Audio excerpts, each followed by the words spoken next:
BrainFoo, random stimulation for the brain. Sometimes you have to make cool stuff to build cool stuff, and this definitely falls into that category.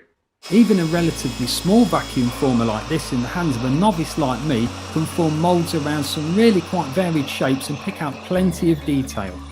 You can then cut the moulds out and use them just as they are, or you can cast stuff inside them like I'm doing here with this chocolate and jello. With a little bit of imagination you can make all sorts of cool stuff, like this Samsung gummy phone or this Chokia 3310. It'll even make moulds of quite small objects with remarkable detail.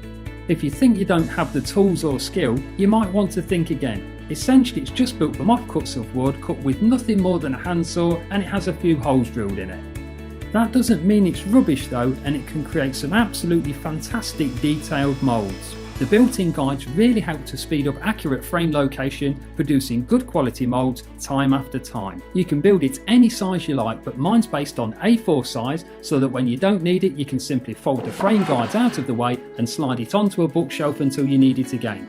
Using the former is incredibly easy. First, take your plastic sheet and cut it to size if necessary. Then clip it into the wooden frame, making sure you leave the areas near the location pegs free. Insert the nozzle from your vacuum, ram it in nice and tight, and because we'll be using the kitchen oven, I'll just duct tape the former straight to the worktop. Finally we can place the frame in the oven or grill. Here I've popped the frame onto some wooden offcuts just to keep the plastic away from the elements. All we need to do now is wait. Usually that means waiting until the plastic has sagged slightly, anywhere from ½ an inch to an inch, and we're good to go. There you go, a really cheap, easy to make vacuum former that works really well but doesn't look like utter junk either. Let's see how it was made. For the top and bottom I'll be using these offcuts of wood, any sort of plywood or MDF will do, no more than ½ an inch thick. The side walls are made from some 2x1 and a 4-foot length will make both the former and the handles. Just remember to make sure that your vacuum cleaner will fit inside the 2x1. I'm making mine A4 size, so I'm using some A4 as a template, but you can go virtually as large as you like depending on your needs. While we're here, we might as well mark the cuts for the two longest walls as well.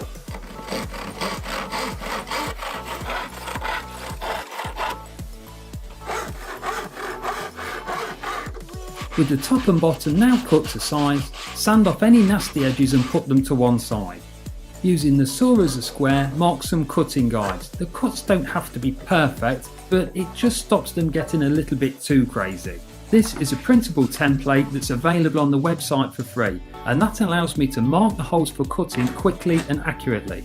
But if you want to mark your own, the holes are spaced around about 3/4 of an inch apart, and that seems to work pretty well. I'm using an automatic punch to mark the holes, but a firm push with a nail will do exactly the same job. Now because I'm using plywood, it may tend to splinter the top face, so one good tip is to actually run your drill in reverse, and that will help to save it biting into the wood.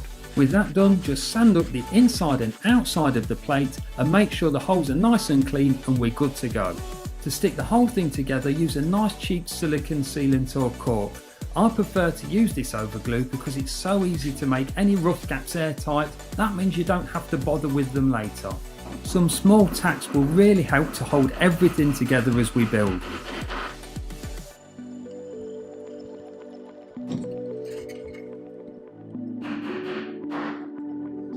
With the two sides fixed into position, we can accurately mark the front and rear walls by just offering them into place. And now's a good time to mark around the vacuum nozzle as well. I'm using a jigsaw because it's easy, but if you haven't got one, a coping saw will work just as well.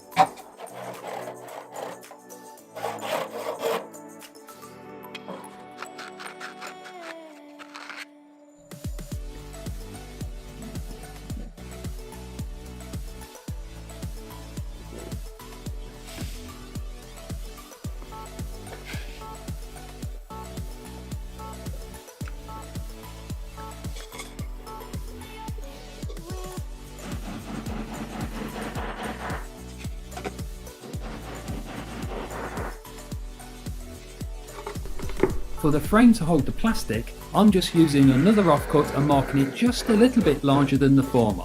This means when it's cut out, the frame will be 1/2 inch in size all the way around and will pass over the former with a little gap to spare. And while we're here, we'll mark the two 4.5 inch frame guides from the remaining 2x1.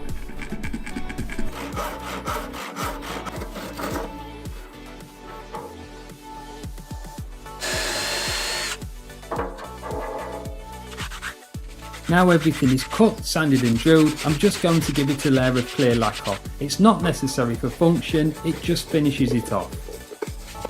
Lastly, on go the frame guides, and that's it, you're pretty much done.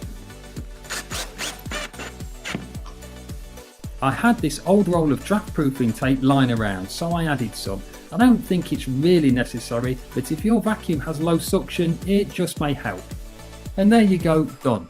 The whole build took just over 2 hours from start to finish, and it produces some really great moulds even for a beginner like me.